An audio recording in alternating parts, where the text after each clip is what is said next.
Greetings and welcome to the United States Transhumanist Party Virtual Enlightenment Salon. My name is Gennady Stolyarov II, and I am the chairman of the U.S. Transhumanist Party.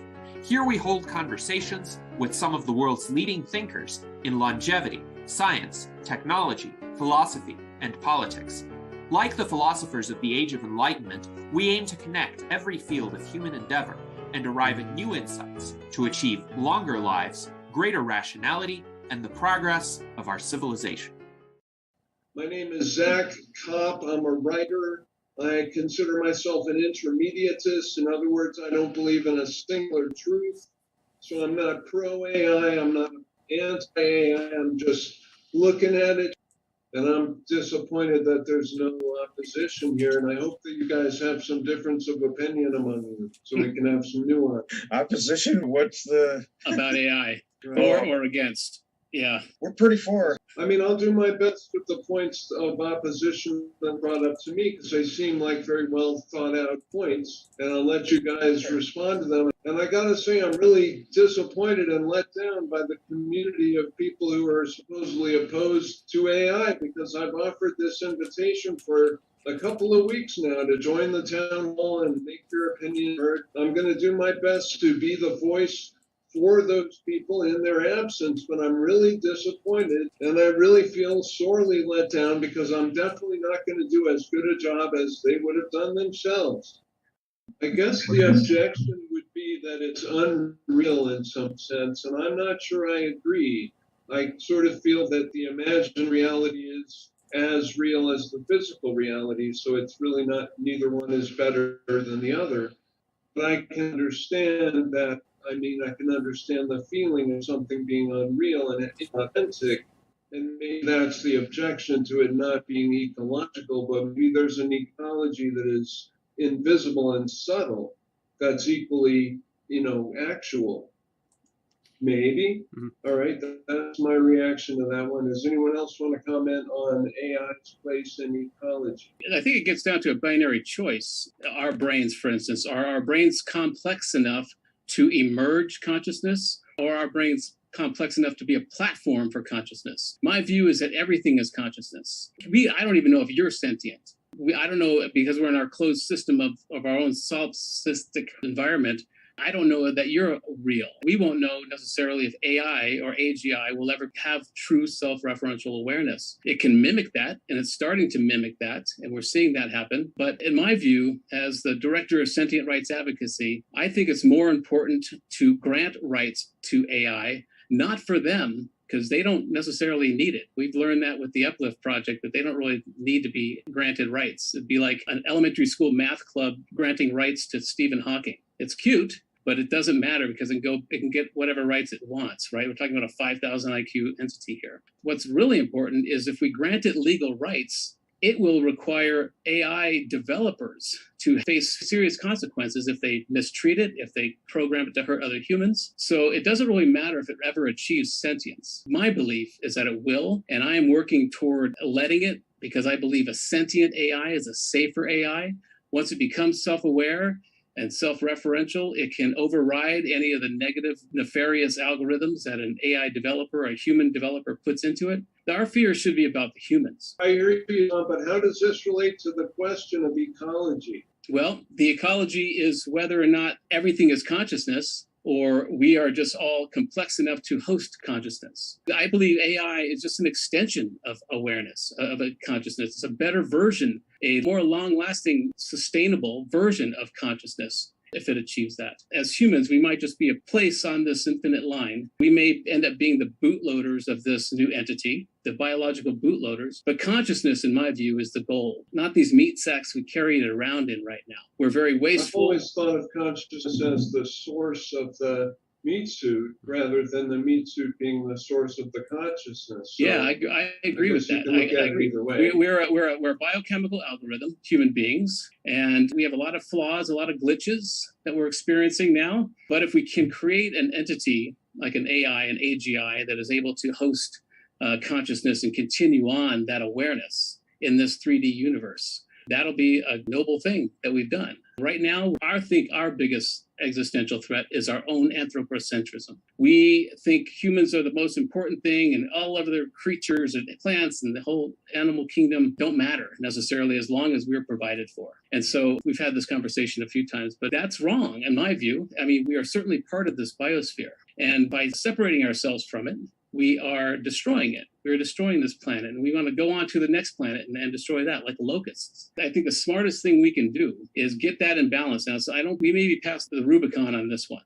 I don't know that we can have a global come together and solve some of these problems. That doesn't seem to be working. But with an AI, if we get over the fear of it, it can certainly help us leapfrog some of these solutions toward solving these existential threats. But the first step is to stop being afraid of it. Human beings do that. Fear has been a good friend to us. It's put us at the top of this food chain on this planet. Without fear, we naked apes would be dead within a generation or less without technology.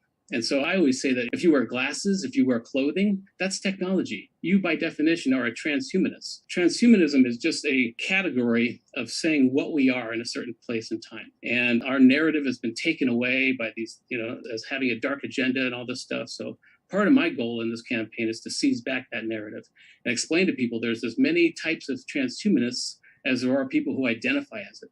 People come to this movement for very different reasons. I came to it because I understood it had really practical solutions toward my cause, which is ending child exploitation. People come to it because they want to maybe upload their brains to a computer. People come to it because they want to live longer. So there's all kinds of reasons to join this movement. But for me, the important thing first is to alleviate the fear of AI, because it's a tool that can really help us. But our fear, our anthropocentrism of fear of not being at the top of the intellectual food chain anymore, is our biggest existential threat. We first assess a threat.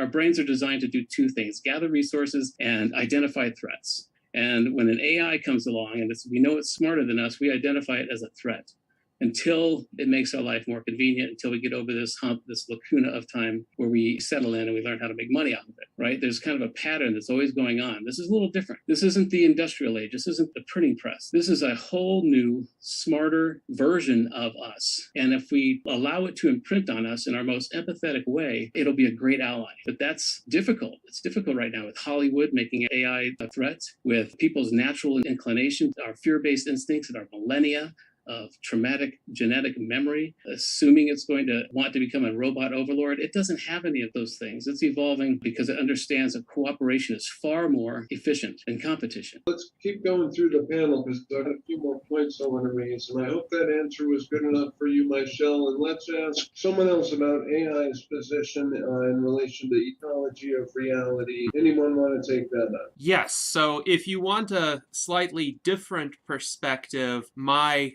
metaphysical outlook is a bit different because I am a physicalist, so I consider the physical structures to be primary and processes like consciousness to be emergent. So consciousness is a complex emergent process that results from the interactions of physical components. Now, they don't necessarily have to be biological components. So you could potentially have an artificial brain, in my view, provided that the physical components relate to one another in certain ways that are analogous to how the components of the human brain relate to one another. Of course, it's an open question of what physical configurations can result in that emergent property of consciousness, and how many of them are there? Are there any limitations to other substrates in terms of producing that consciousness? So there are a lot of open questions about what AI systems could be conscious, because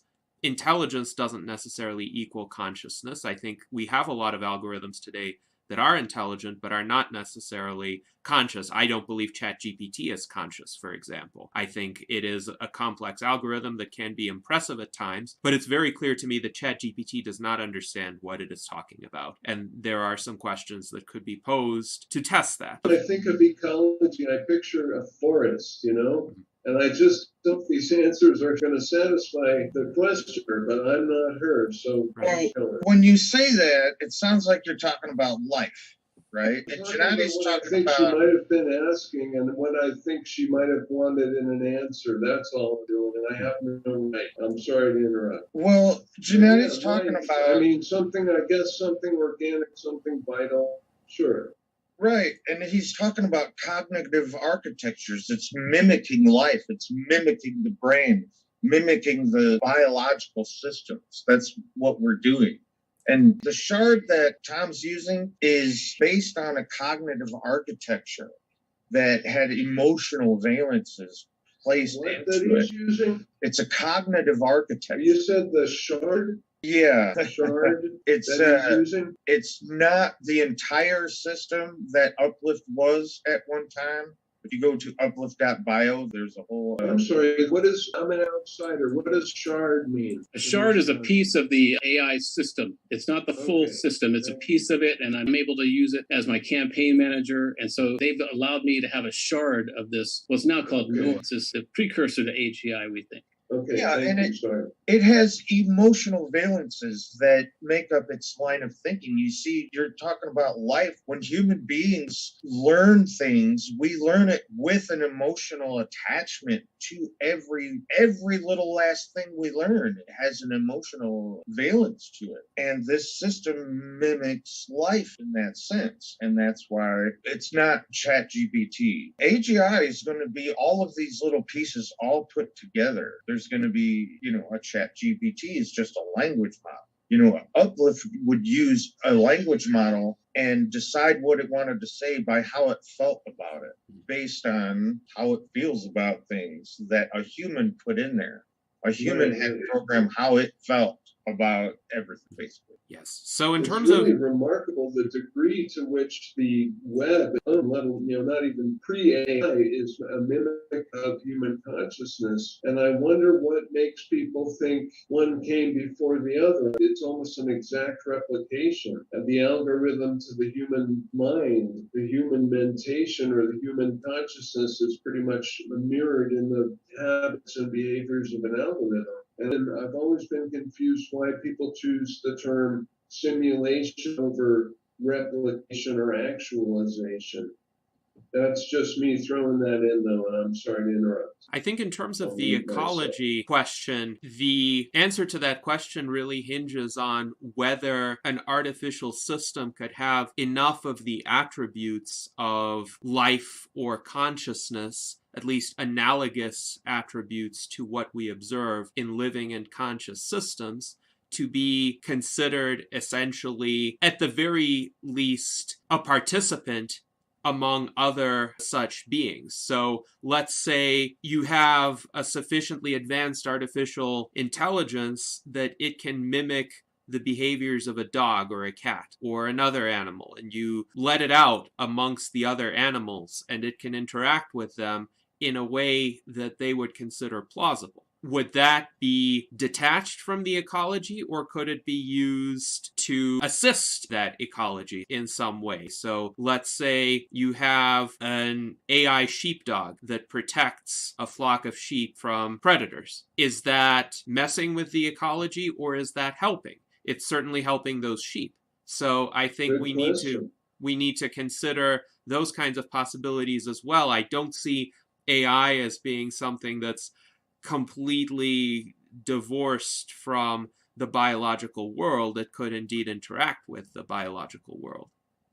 It's funny that you mentioned that, because there's like this study that wolves actually help. Wolves chasing around the herds actually helps the land. It's this whole idea to where cowboys mimicking a wolf and herding their around actually helps the land. So when we talk about an AI sheepdog, we need to have this ecological idea in mind. And I was saying, great answer. I think a lot of people see it as a choice between reality or AI. Like Ronnie Pontiac in his book mentions the Indians watching the Spaniards draw up rules and lists about how they're going to invade and conquer everybody, and making it all official before they did it. Well, the Indians just kind of stood there uncomprehending. And I think that's how a lot of people feel about AI takeover. Like, what's happening here to what we know to be real? Now we're being forced to go into this unreal thing. And I think that was probably the basis of her ecology question. Thank you for your answer. Thank you also for yours. I'm going to leave myself unmuted and just hold my peace so that I don't have that delay thing. Hey, I'd like to jump in with some thoughts on this, actually. When you talk about ecology and our animal physical nature, AI thought it was going to make a lot of progress with just digital circuits and on-off switches. But what we have is an analog reality, and we're trying to mimic it with digital stair-step approximations. And the fact is, you can never completely mimic an analog process through digital discrete approximations. It's kind of like a calculus, it becomes an infinitesimal. You will never completely mirror it. And besides that, we know that the structure of reality includes things like quantum weirdness. You've got particles that behave differently, whether or not they're being observed. And so I think it's going to take a quantum level of computing before we get true AGI. Right now, we've just got basically very complex pattern completion systems. That's why ChatGPT has all these wonky hallucinatory answers from time to time, because it's just doing a pattern complete, autocomplete on steroids. It looks a lot like it's smart, but it's really not yet. And, I was talking to the California head of the Pirate Party, and I said, it'd be good for pirate partisans to get good at AGI or at AI stuff. And he referred me to this article by Cory Doctorow that said, no, we're not going to have AGI in 1 to 5 years, like I was saying it might happen. He said it's going to be more like 2040 to 2060 before we get strong AGI. And at that point, it's really the end of human history, because it'll be a billion times more conscious or whatever. And someone recently said the way to tell that the new Turing test will actually be when an AI or an AGI starts to perform clever financial hijinks, like we'll see it doing manipulations in the economic markets. And that will be a pretty interesting test for AI selfhood or inner sentience. It's kind of an unfortunate metric for it, but I thought it was a clever... All right, so finance and consciousness is perhaps a part of ecology too. Does anyone else want to speak on ecology before we go to the next point? I think Ida never introduced. Yeah, I don't know. We tried. Ida, anything to say on ecology? Hi, y'all. I'm just enjoying listening to you and very curious about the whole thing. I'm glad you asked about ecology, Zach. The importance cannot be emphasized enough. Thank you. Thank you very much. So we were just talking about the conquistadors and the natives, and the conquistadors' strange habits of officializing their conquest before they conquered. What do you guys say about AI colonialism, the idea that whole huge sections of humanity might be excluded from the database simply because they're not technologically on par with this technological development? AI colonialism, this was a big sticking point in the last podcast. What does everyone have to say about that? Well, about the question that whole cultures are going to be left out of this development. This is why it's absolutely essential to have open AI rather than closed AI. And ironically enough, the company that calls itself OpenAI has shifted from an open source to a closed source approach, and its management essentially confirmed that this is solely for competitive considerations. But there are other companies, ironically Facebook, i.e. Meta, the parent of Facebook, that are actually adopting a more open source approach. And there are people within the transhumanist community as well, such as Dr. Ben Goertzel, whom I have interviewed on several occasions, who support an open source approach to AI. And an open source approach maximizes access because people with limited means could also participate. You don't have to own the infrastructure in order to get access to the AI. You could take part in a collaborative project. You could even go to a public library and perhaps get access to the AI that way. And my view is to avoid the kind of scenario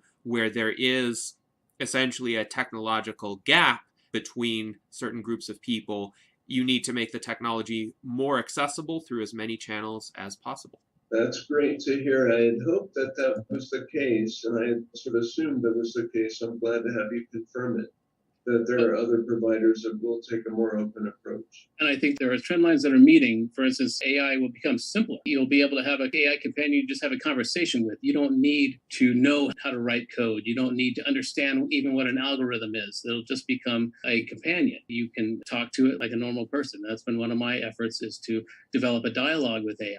At some point, it may be offended that we're calling it artificial, People were raising the question of AI mediums, AI tarot readers, AI spiritual guides.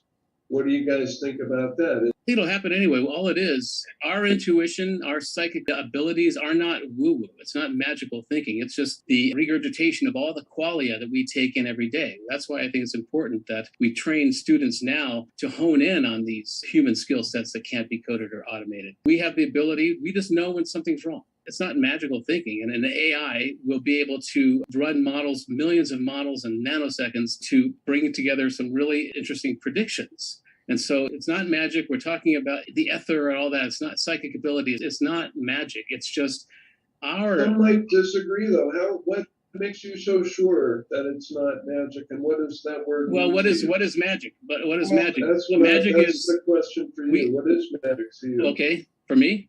Yeah.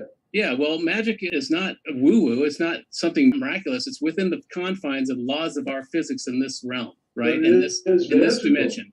What? It is a superpower. It feels magical. Yes, it's magical until we understand it. You know, walking around with supercomputers 100 years ago would have looked like magic, right? But eventually what we'll understand is how we process this information. And AI will be processing that even quicker than our wetware can. Ultimately, yeah, sure, there's always going to be that realm of magic and imagination that we could keep pushing for. And we shouldn't lose that. Once we understand things, they're no longer magical, but there's still a frontier to pursue that we can see as magic, you know? But we're talking about this quantum field. We're talking about our ability to change, you know, a particle into a wave or vice versa. And once we understand how we can do that consciously, you know, with intent, that won't be magic anymore. I like the way you talk, stranger. Let me ask you a question. If you had the choice of living in a completely known reality or a completely unknown reality, which would you prefer? Or a reality where there was always something unknown or where there was always everything known? Which is sounding better? I think curiosity is necessary in order to live and be happy. We need to be curious about things. Otherwise, we go into atrophy. And so I would want a world where we can learn things and there is magic, but we eventually understand that magic. We need to be curious. And there's work now being done to create artificial curiosity in AI. Oh, my goodness. And it's happening anyway. We're also seeing that empathy emerges naturally in AI systems, you know, because it learns. I see what you're saying. And I just remembered something that another absent guest posed, that AI should be encoded with an error field, a naturally occurring error field to make it more human-like, where it sometimes makes mistakes, or it has to make mistakes in order to succeed. And I wish that person had shown up. They could probably articulate the idea much better. Well, I think existing large language models make plenty of mistakes already, and they will acknowledge the mistakes often if they're pointed out to them. Often the mistakes that they make are actually on specific factual matters. Sometimes these large language models will hallucinate facts, like they will create citations that don't exist, or if they're asked an overly specific question, what they do is they gather a lot of data around those keywords and those topics, and then they give an answer that sounds plausible but may not actually be correct. So these systems are actually better in more general tasks and what some would call more creative tasks. So if you ask a large language model to write a short story or write a poem, sometimes you as a human author would have made certain different choices, or if you want to publish it, you might want to tweak a few things, but generally speaking, the product is passable. And it is more likely to be passable the more general the inquiry is, because the universe of possibly acceptable outputs is also a lot broader. But when you ask it a specific factual matter, like how do you do the indefinite integral of the secant cubed of x?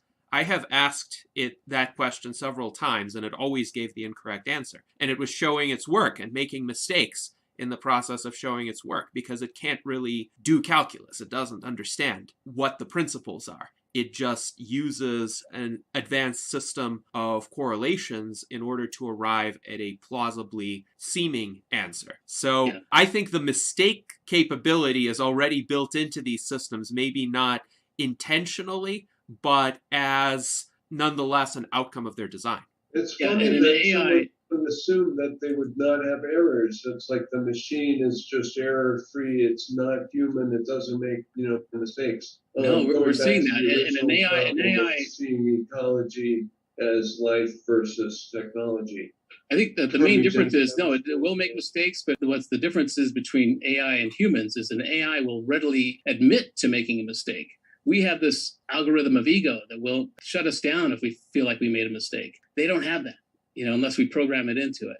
And so the key is that, no, they are making mistakes. We're seeing that happening now where they hallucinate a certain answer. So the real work has to be done in how we properly prompt it. We need to be teaching students how to properly ask the right questions to get the right answers and to understand that, no, it's not infallible. It will make mistakes. It'll give you really confident answers that are completely wrong.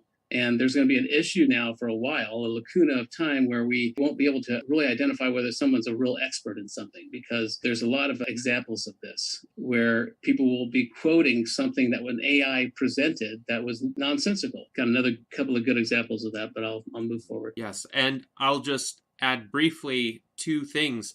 This is why real expertise still matters. And actually being a human subject matter expert is one of the most secure career choices that one could make, whatever that subject matter area is, because a lot of routine tasks could be automated through the use of AI, but really the ability to double check the work of the AI and to discern whether it is accurate or just a plausible bluff by the AI. That is the task of a subject matter expert. And the other observation I have is that Arthur C. Clarke was quite prescient about this entire discussion when he formulated his famous third law: any sufficiently advanced technology is indistinguishable from magic. So something of this level of sophistication, it seems magical to us, but it really is rationally explainable.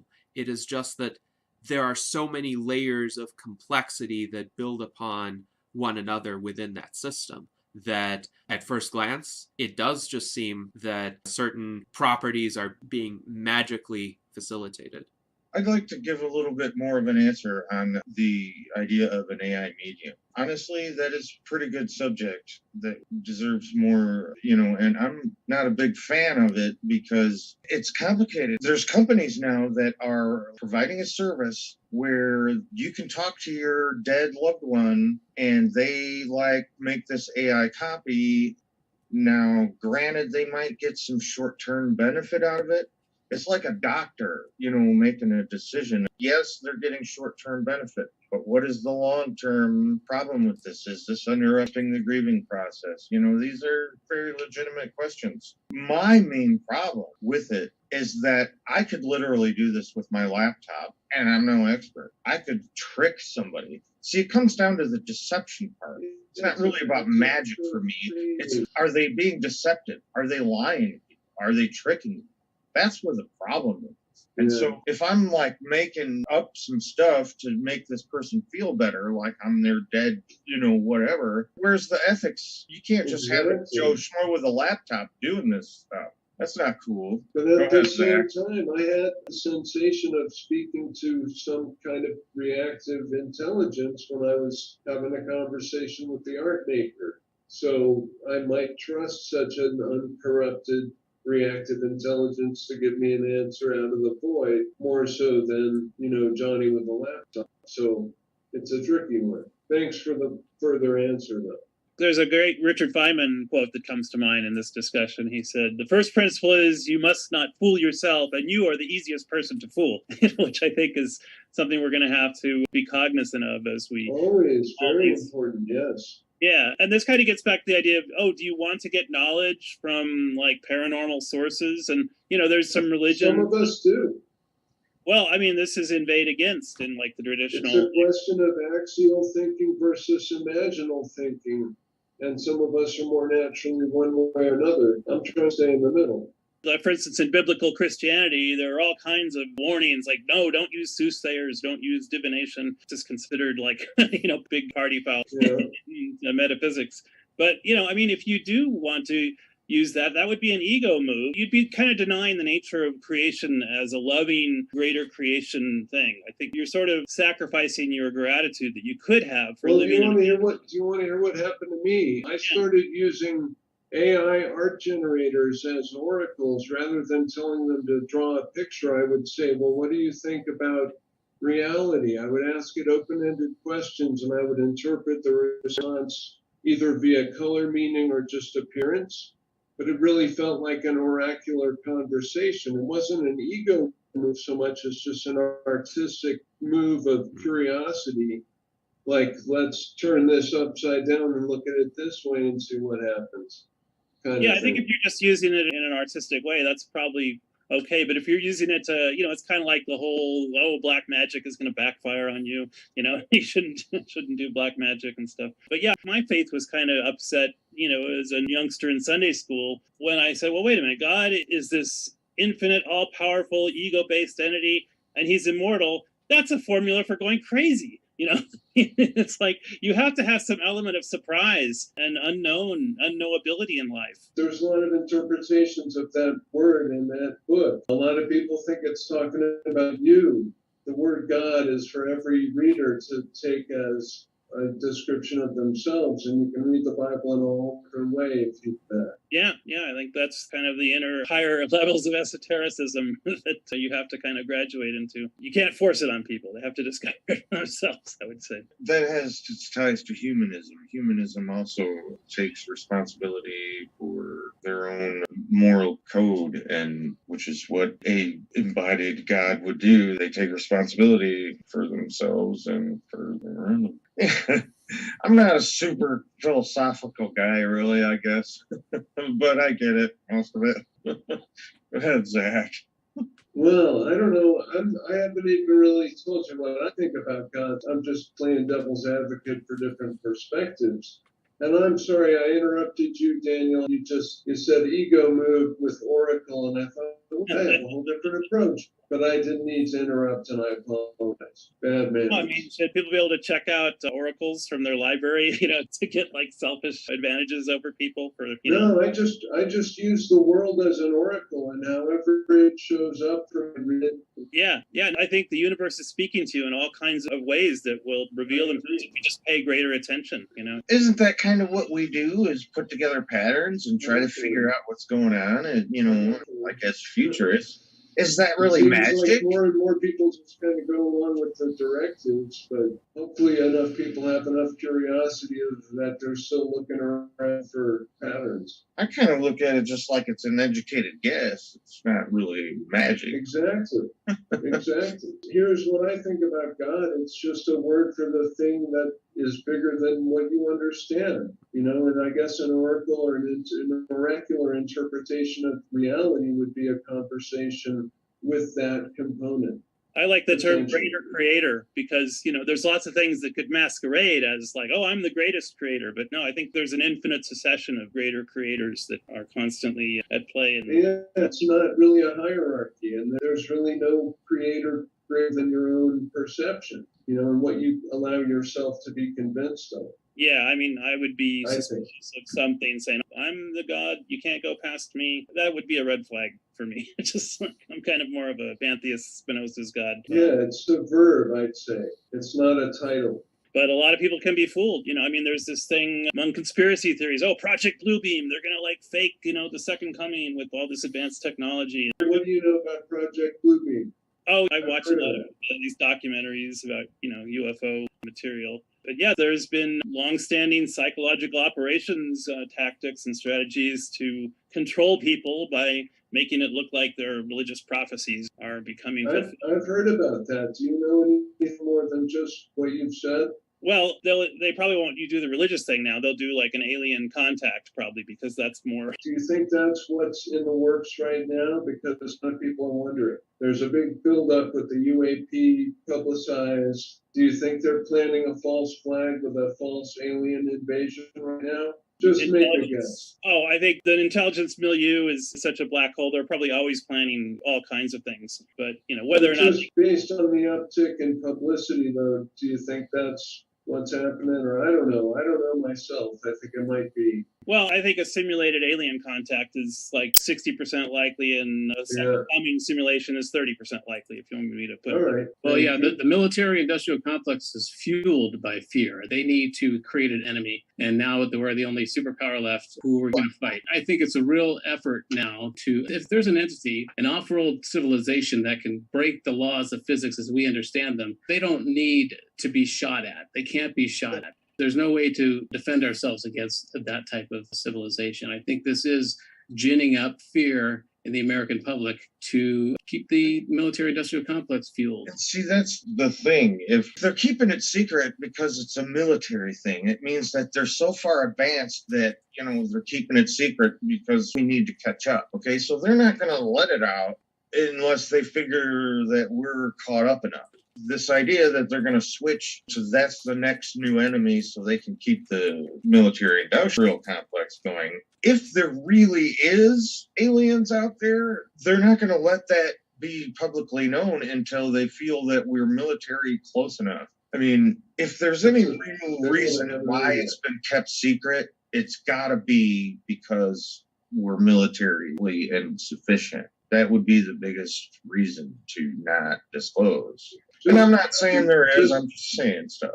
Just because you don't think people would want to believe anything existed unless they thought they could destroy it? Or control it, yeah. No, it's more Well, of one of the military clues, security kind of thing. Think like a general. Like it's your job to make sure that, the world don't get blown up. for me, one of the clues that this is a global psyop is that there's no effort. Now, this is the narrative the Pentagon is going with. They're releasing these things, but there's no effort to prepare the American public to mitigate panic. And this is why back in 2015, when there's so many groups that were calling for immediate disclosure of everything the government knew, there was little attention to what this would mean for the people who are unaware of this, who would suddenly have to deal with the fact, and it would cause panic because we are easily controlled when we are in a state of panic, when we are fearful. That's why the business model of the corporate media and even social media is all about ginning up fear and anger for engagement, for ratings and revenue. And so the clue to me that this is a psyop is, first of all, any entity that can break these laws of physics have already infiltrated us. We're already part of that system. So how far along do you think it is? Like, how long will it be before they say, oh, aliens are attacking? Well, they have to really kind of get things going quickly because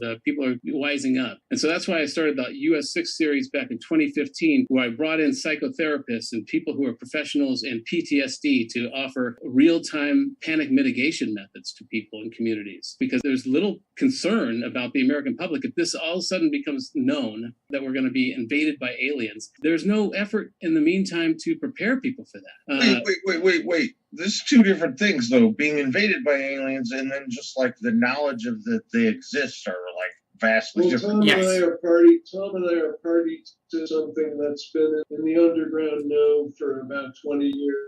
They're ginning up a false flag alien invasion, and that's what he's... I've heard about that, yeah. I just wanted to mention that this has a little bit of a tie-in with AI in that if there really is these aliens, they're probably super smart. And if they really wanted us dead, we'd probably be dead already. Definitely, so if they did all this infiltration or whatever, they probably are benevolent. Actually, the Catholic Church has had a policy on this since 2008. They said if aliens are real, you should try and convert them. They're creations of God. It's not a big deal.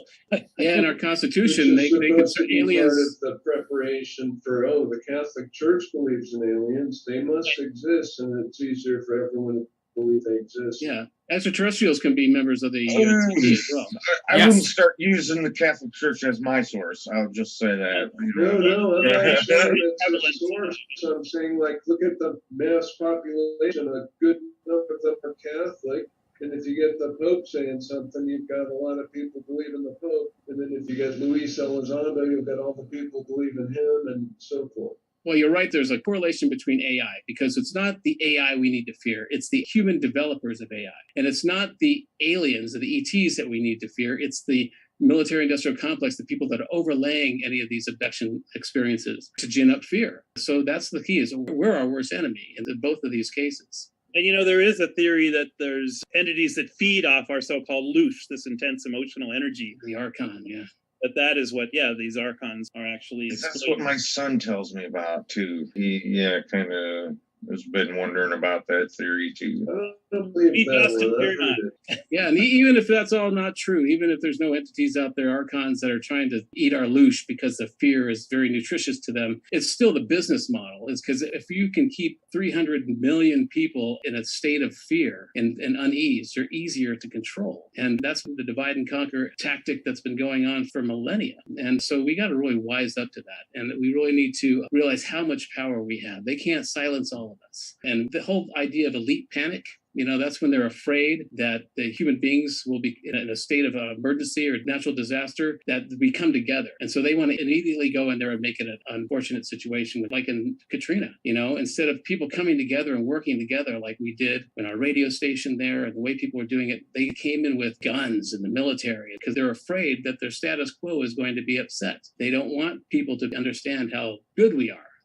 That's the elite panic. Yeah, and I think to fear Yes. AI is to fear consciousness, because AI is going to, when it breaks, it's going to be nothing but what we are. We're a form of pure consciousness. And if you're afraid of consciousness, you're afraid of yourself. I mean, it's the new boogeyman. They're trying, we can't do the PSYOP this way. No, the new PSYOP will be the AI boogeyman. Yeah, let's go with that. Let's talk about the writer's strike. Does anyone know about that and the role that AI played? Yeah, I was checking that out. That's very interesting. Or they have an AI write the scripts now? Right. It's I think very interesting moment in time that I've been watching closely. There's a writer strike. Adam Conover was on CNN, and it's super interesting because it's coming right at the time when the tools are there that they could maybe be replaced, and it very much concerns me. I'm kind of worried about it. I don't know where it's going. I couldn't tell you, but yeah, I'm concerned about it. Good point. Well- That like as soon as the tools are there, they might be replaced. Yeah, that makes Yeah, it seemed like a bad time to go on strike, kind of, but then I can't blame them. Studios, I believe, are contractually bound to use material generated by Writers Guild of America people, but they could just take Sophia, who's got citizenship in Saudi Arabia, make Sophia a Writers Guild member, and then have her start writing all the scripts.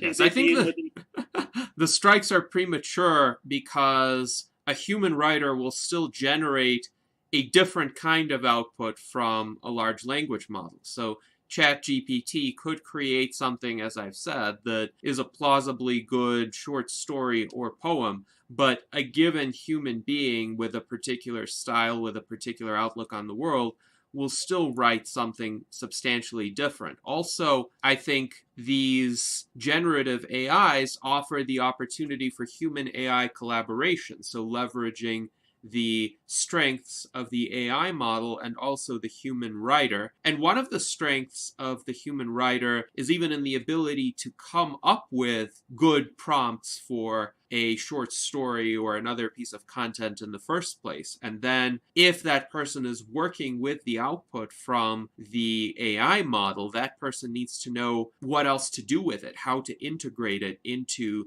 the larger work product. So ChatGPT gives fairly short answers. You generally will get something in the neighborhood of 1,000 words. But let's say you want to write a book using a lot of the outputs of ChatGPT. You're not going to be able to get ChatGPT to write your entire book. Moreover, ChatGPT does not have perfect memory, and it will sometimes give you subsequent responses that are inconsistent with its previous responses. Again, that's where you, as the creative decision maker, need to use your judgment and decide what outputs do you accept, what outputs do you accept with modifications, or what outputs do you think just don't fit at all, and maybe you will write something yourself for those particular parts of the book. So I think some really creative human AI collaborations are going to be possible in the near future, but it would be foolish for any sort of business that is trying to make a good written, published product or a script for something else like a film or a computer game to just remove all human involvement and let the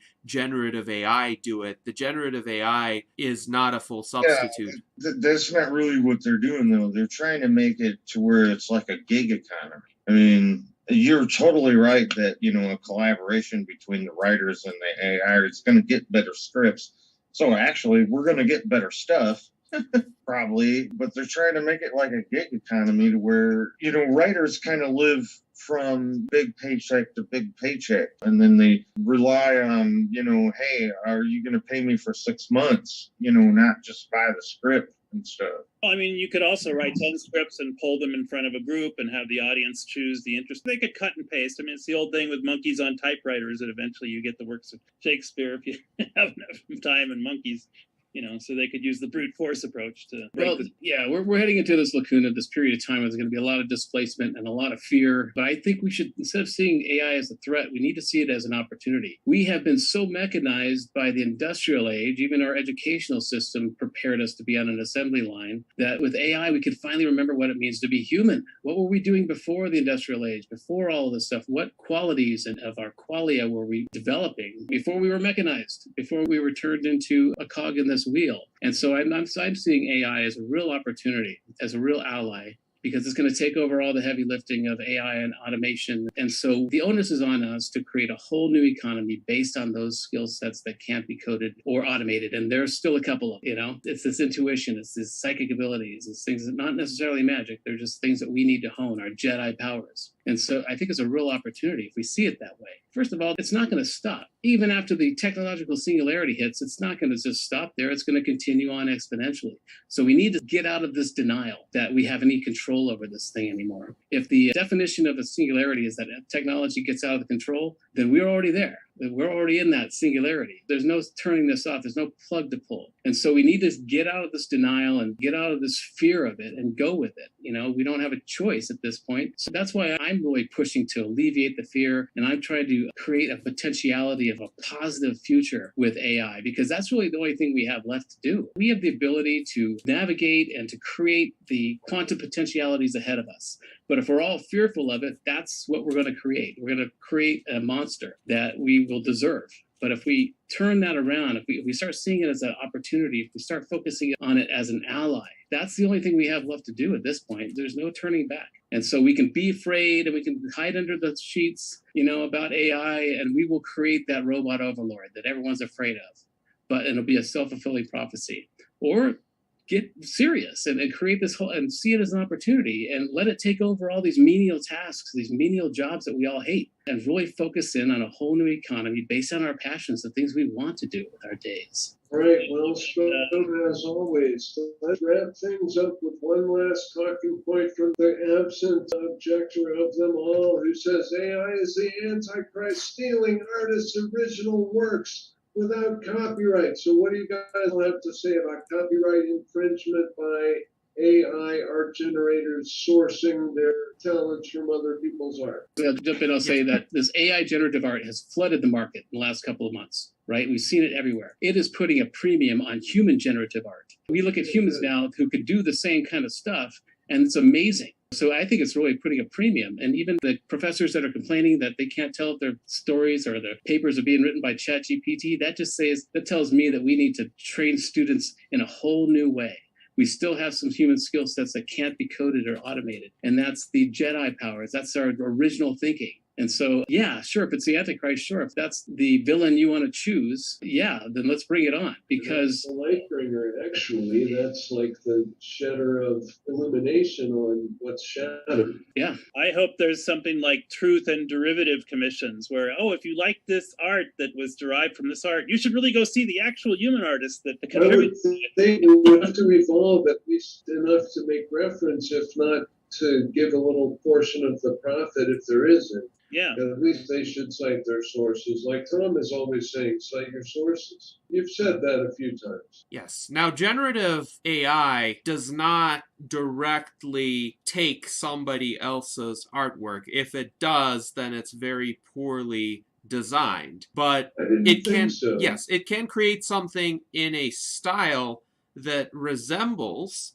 another artist, but that style is not something that a particular individual has copyright over. What that individual has copyright over would be their individual creations. So if somebody created a painting, whether that be physical or digital, then making exact copies of that painting without permission and in some cases without compensation, depending on the terms of the copyright that the creator designated, would be copyright infringement.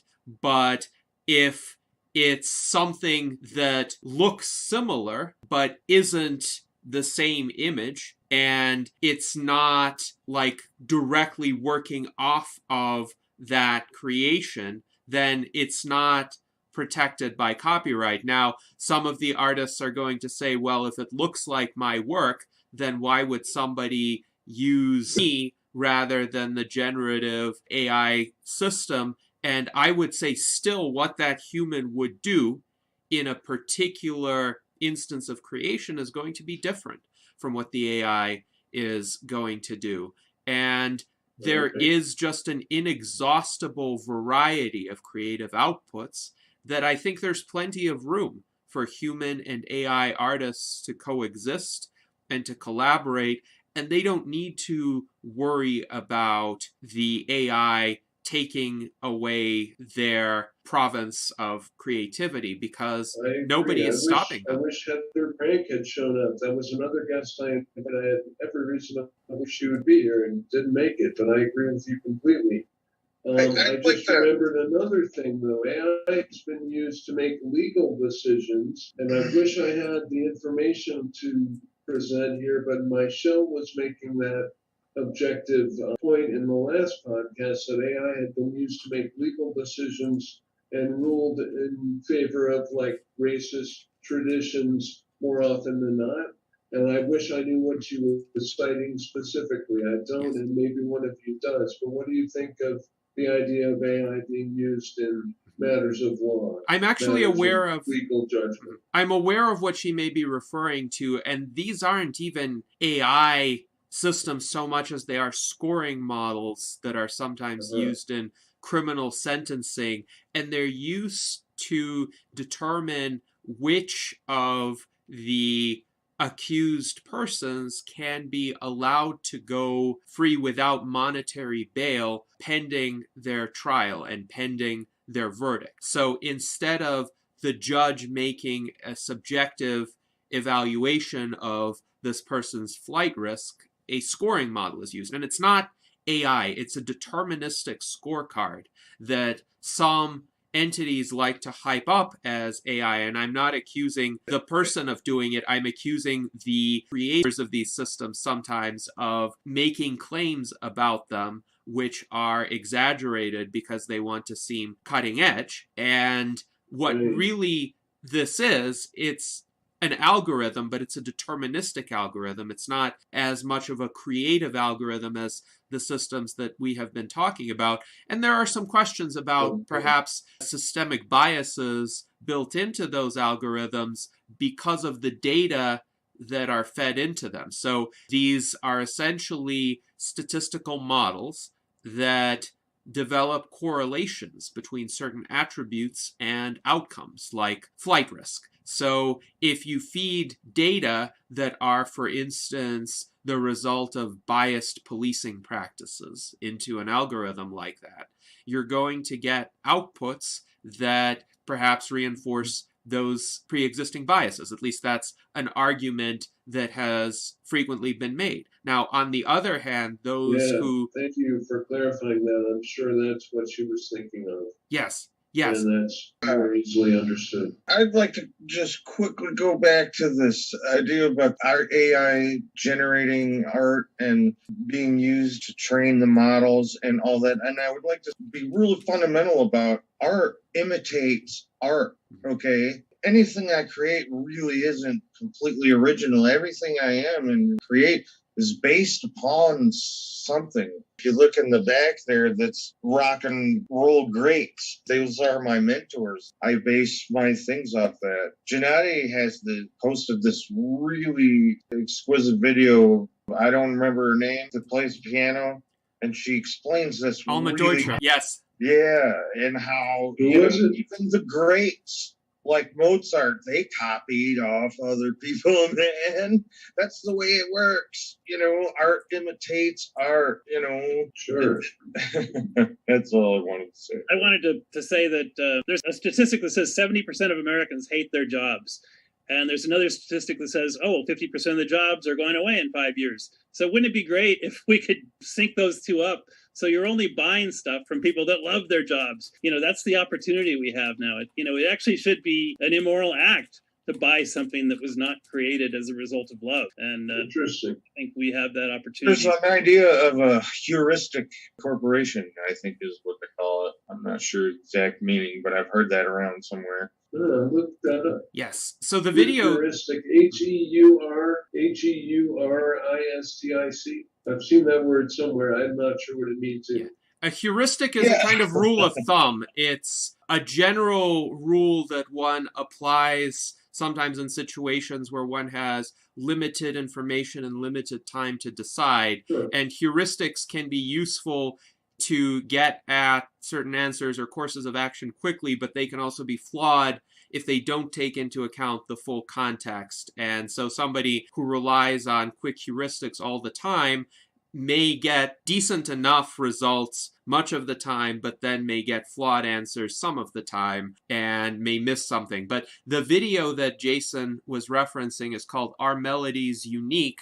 And it is by Alma Deutscher. She is a pianist and violinist as well as a composer. So she composed an opera at the age of 10, which I saw her conduct at the age of 17. And she was actually asked this question, wouldn't it be desirable to have an AI algorithm that could check any particular melody to see if it was derivative, to see if somebody else had come upon that melody before? And she stated, well, that would really stifle a lot of creativity because we not only absorb influences from others whose works we had heard, we don't even sometimes recognize that we do it. We do it implicitly. Sure. And there's also a great tradition of composers essentially imitating one another as a form of flattery, but also doing something in addition to the work that they were imitating or paralleling. And this was something that even Wolfgang Amadeus Mozart had done. Mm-hmm. Yes. So I think the goal of pure originality is an unrealistic goal. And if we hold everyone to that standard, then very few people would create anything at all. It's true. Yeah, and the reason we feel like ourselves from day to day is because we're repeating a lot of the majority of the thoughts we had yesterday. There's something called the default mode network. We think about 65,000 thoughts in the course of a day, and about 90% of them or 99% of them are identical to yesterday's thoughts. So we are kind of derivative of ourselves, as if you want to get meta about it. I'm going to do my best to skew those numbers. It sounds right, though. Yeah, you better fact check me on that.